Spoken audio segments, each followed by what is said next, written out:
पार्श्व क्रम या कौन सा क्रम? समांतर क्रम। देखो हम लोग क्या पढ़ेंगे आज? पार्श्व क्रम या समांतर क्रम। चलो देखो, पार्श्व क्रम या समांतर क्रम ना, तो किसको हम लोग पार्श्व क्रम बोलेंगे या समांतर क्रम बोलेंगे? थोड़ा सा ध्यान से देखोगे सभी को। सबसे पहले एक परिपथ बनाते हैं। परिपथ सबसे पहले क्या हो गया? बैटरी। सबसे पहले बैटरी, उसके बाद इस परिपथ में एमीटर को जोड़ देते हैं ए। उसके बाद में इस परिपथ में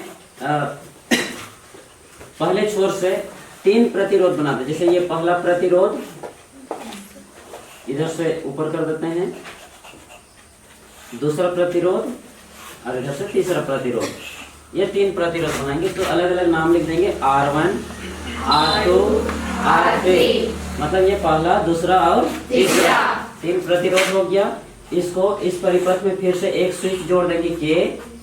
इस परिपथ में इसको इधर जोड़ देते हैं। उसके बाद देखो, इधर से जिधर ये जो बड़ा रहता है उधर होता है प्लस, इधर छोटा रहता है उधर क्या होता है? माइनस। अब इधर से करंट निकलता है, जिधर प्लस रहता है उधर से निकलता है, इधर जाएगा, विद्युत धारा प्रवाहित हो रहा है। मान लो विद्युत धारा को हम लोग आई कहते हैं, तो विद्युत धारा आई लिख देते हैं।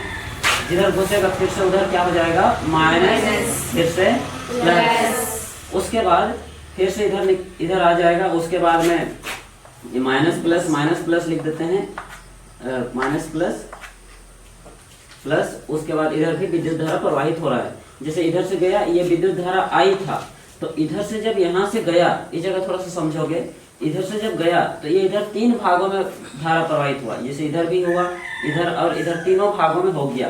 तो इसको हम लोग कहेंगे I1। क्या कहेंगे? I1। इधर हो जाएगा I2 और इधर हो जाएगा I3। सब लोग को समझ में आया? जी हाँ। इधर से ये धारा प्रवाहित होगा, इधर से जाएगा I1 जाएगा, I2 जाएगा, I3 जाएगा। ये धारा इधर पार हो जाएगा, प्रवाहित होकर पार हो जाएगा। फिर से इधर I बन जाएगा, मतलब कि I1 I2 I3, यहाँ I से निकल के I1 I2 I3 हुआ। फिर इधर से फिर जाके I हो जाएगा। उसके बाद उसी प्रकार से इधर धारा प्रवाहित हो गया। इस प्रकार से हम लोग चित्र बना लेंगे। इससे मिलता जुलता भी चित्र बनाओगे तो कोई दिक्कत नहीं है। मेन तो इधर है, लेकिन समझने के लिए इधर भी है। तो अब इसको एक मापने के लिए 1 वोल्ट का हम लोग यहाँ पे जोड़ देते हैं V, और इसको हम लोग इधर जोड़ देते हैं इस प्रकार से। सब लोग को समझ में आ गया? जी हाँ। इस प्रकार देखो किस प्रकार से चित्र बनाएंगे उसको भी माइंड में बैठा कर रखना। और यही है पार्श्व क्रम या समांतर क्रम। इसी को हम लोग बोलेंगे पार्श्व क्रम या समांतर क्रम। जब किसी विद्युत परिपथ में आंसर याद करने के लिए कोशिश करो, पूरा साइलेंट होकर पूरा बढ़िया से सरिया के ध्यान से सुनोगे।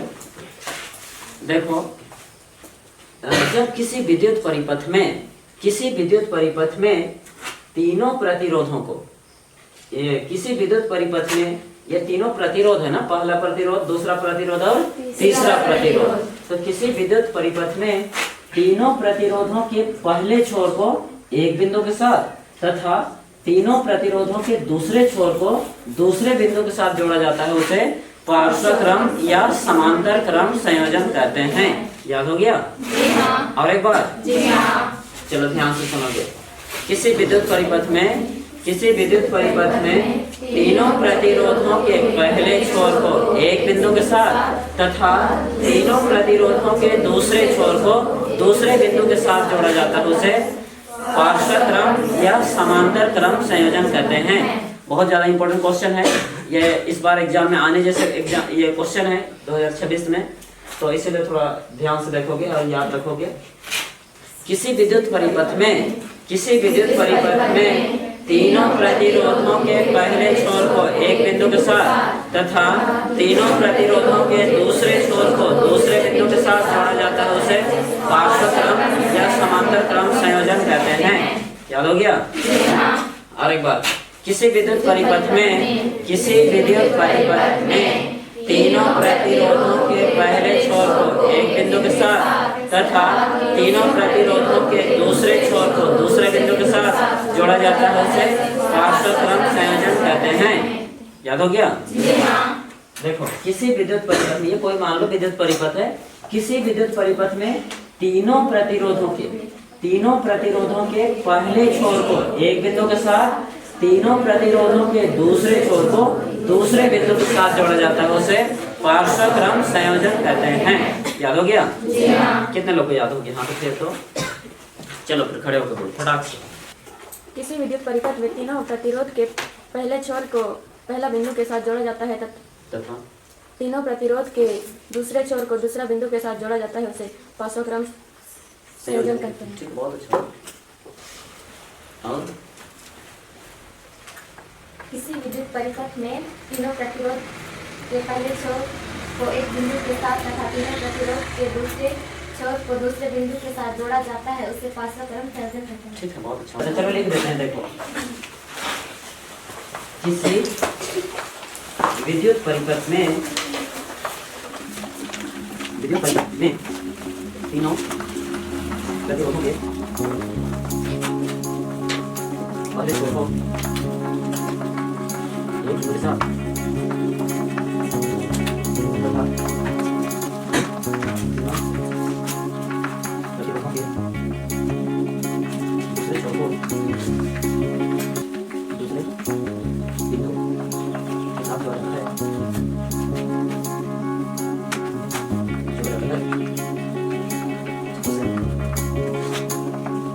पार्श्वक्रम या समांतर क्रम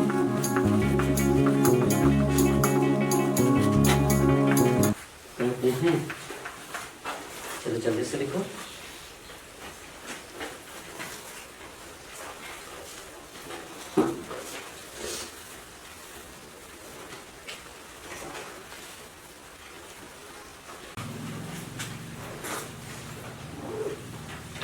मिटा देते हैं।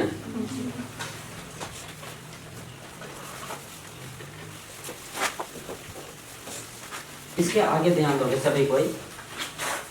देखो इधर ओम के नियम अनुसार इसके आगे इसको भी मिटा देते हैं थोड़ा सा, क्योंकि जगह कम हो जाएगा। देखो ओम के नियम अनुसार इसके आगे उसी में ना, उसी में आगे तरफ हम लोग देखेंगे थोड़ा सा। ओम के नियम अनुसार, ओम के नियम अनुसार, ओम के नियम अनुसार, तो ओम के नियम का सूत्र याद है? कितने लोग को याद है? एक बार हाथ उठाए तो ओम के नियम का सूत्र कितने लोग को याद है? थोड़ा जोर से हाथ उठाओ। चलो बहुत अच्छा बात है। वर्षा याद नहीं है? तो क्या होता है? V बराबर आई आर। ओम के नियमानुसार V बराबर आई आर ओम के नियम का सूत्र हुआ। थोड़ा सा देखोगे, अगर देखो इसके बीच में क्या है? गुना है। आर को हम लोग इधर भेज देंगे, आर को इधर भेज देंगे, इधर, तो क्या हो जाएगा? V बटे क्या होगा? आर बराबर इधर क्या हो जाएगा? आई। सब लोग को समझ में आया ना? तो आई बराबर हो गया, इसको इधर हम लोग लिख देंगे, इसको इधर थोड़ा सा। आई बराबर हो गया, इसको इधर लिख देंगे V बटे आर।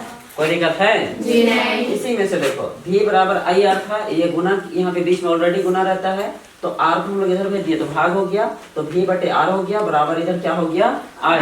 आई को इधर लिख दिया, इसको इधर लिख दिया। उसके बाद इसी प्रकार आगे हम लोग देखेंगे। इसी प्रकार कैसे कैसे करेंगे देखोगे। आई यहाँ पे देखो क्या है? I1, तो I1 बराबर क्या होगा? V तो यहाँ पे एक ही वो है, तो V बटे क्या होगा? R1, V बटे R1 समीकरण A। आगे हम लोग देखेंगे I2 बराबर क्या होगा? I2 बराबर V बटे R2, V बटे R2, ये समीकरण 2।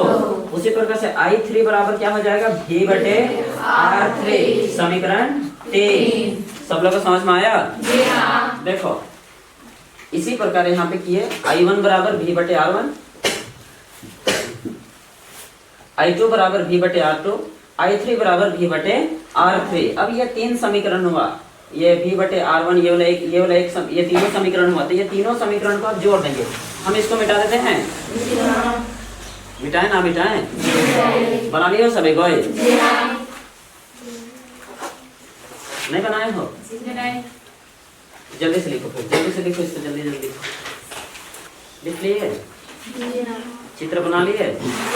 चलो देखो इसके आगे थोड़ा सा आगे देखोगे। अब हम लोग समीकरण 1, 2, 3 को क्या कर देंगे? जोड़ देंगे। थोड़ा सा जगह नहीं होता है, इसलिए हम लोग उधर लिखेंगे। देखोगे यहाँ पे होगा I1, देखो इसी प्रकार से ये हो गया I1 बराबर V बटे R1, ये समीकरण 1, ये I2 बराबर V बटे R2 समीकरण 2, I3 बराबर V बटे R3 समीकरण 3। अब हम लोग यहाँ पे करेंगे कि समीकरण 1, 2 और 3 को जोड़ने पर, समीकरण 1, 2, 3 को जोड़ने पर सभी लोग यहाँ पे देखना। आइए यहाँ पे देखो समीकरण, अच्छा समीकरण का जब जोड़ते हैं हम लोग, उस समय हम तो लोग कल बता रहे थे कि बराबर से पहले वाला को पहले, पीछे वाला को पीछे। तो आगे लोग आगे जोड़ेंगे। देखो I1 plus I2 plus I3 बराबर पीछे तरफ का पीछे जोड़ेंगे V बटे R1, V बटे R1 प्लस V बटे R2 प्लस V बटे R3। कोई दिक्कत है? अब I1 plus I2 plus I3 क्या होता है? क्या होता है? I। देखो चित्र में इस प्रकार से गया है, ऐसे ऐसे और ऐसे, इधर से गया I, चित्र में देख सकते हो तुम लोग, सभी को चित्र में देख सकते हो। इधर से I गया, इधर क्या हुआ? I1, इधर I2, इधर क्या हुआ? I3। ये तो ये प्रतिरोध हुआ इस प्रकार से, और उसी प्रकार से ये प्रतिरोध हुआ R1, R2, R3। इधर से फिर से I गया, इधर से I गया, फिर निकल के इधर क्या हो गया? I हुआ। तो देखो I से निकल के ये I1, I2, I3 हुआ, इसको भी जोड़ेंगे तो क्या हो जाएगा? I। समझे कि नहीं समझे? तो यहाँ पे देखोगे थोड़ा सा, I1 plus I2 plus I3 क्या हो जाएगा? I बराबर, यहाँ पे देखो ये V बटे R1 प्लस V बटे R2 प्लस V बटे R3, जैसे को वैसे लिख देंगे V बटे R1 प्लस V बटे R2 प्लस V बटे R3। सब लोग को समझ में आया? अब देखो तीनों में क्या है? तीनों में देखो देखो तीनों में क्या है? V है, यहाँ पे V है, यहाँ पे V है, यहाँ पे V है, और तीनों में V है तो V को हम लोग क्या निकालेंगे? कॉमन। और I बराबर हम तो लोग को यहाँ पे बताए हैं, I बराबर क्या होगा? V बटे R। देखो I बराबर क्या होता है? V बटे R। तो हम लोग इसको लिख देंगे V बटे R। देखो I बराबर V बटे R, तो I के नीचे लिखे V बटे R बराबर, इधर देखो तीनों में V और V है तो V को निकालेंगे कॉमन, ब्रैकेट लगाएंगे, इधर क्या बचेगा? यहाँ पे क्या बचेगा? कुछ नहीं बचेगा, तो 1 बटे क्या हो जाएगा? R1 प्लस यहाँ पे क्या बचेगा? 1 बटे R2, यहाँ पे क्या बचेगा? 1 बटे R3। कोई दिक्कत है? सब लोगों को समझ में आया? जो दोनों तरफ बराबर रहता है क्या होता है? कट जाता है। तो दोनों तरफ बराबर क्या है? V और V। ये दोनों, ये भी ऊपर है, ये भी ऊपर है, ये भी कट गया, दोनों कट गया। अब इधर क्या बच गया?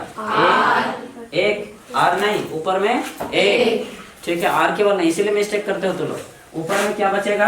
1 बटे क्या हो जाएगा? R। सब लोग समझ में आया? इधर कुछ नहीं बचता है तो ऊपर में 1 हो गया, उसके बाद नीचे R का R हो गया बराबर, इधर जो जो बच गया लिख देंगे 1 बटे R1 प्लस 1 बटे R2 प्लस 1 बटे R3।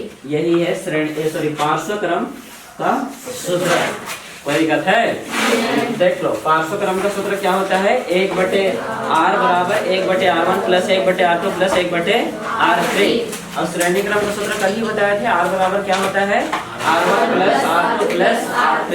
चलो बहुत अच्छा, लिखो फटाक से। पार्ट ये इस पार्ट तो खत्म नहीं हुआ, लेकिन जो जो इम्पोर्टेंट क्वेश्चन था 3 क्वेश्चन बता दिए, ये खत्म। ये क्वेश्चन इम्पोर्टेंट है, बहुत इम्पोर्टेंट है, ठीक है, एग्जाम में आ सकता है।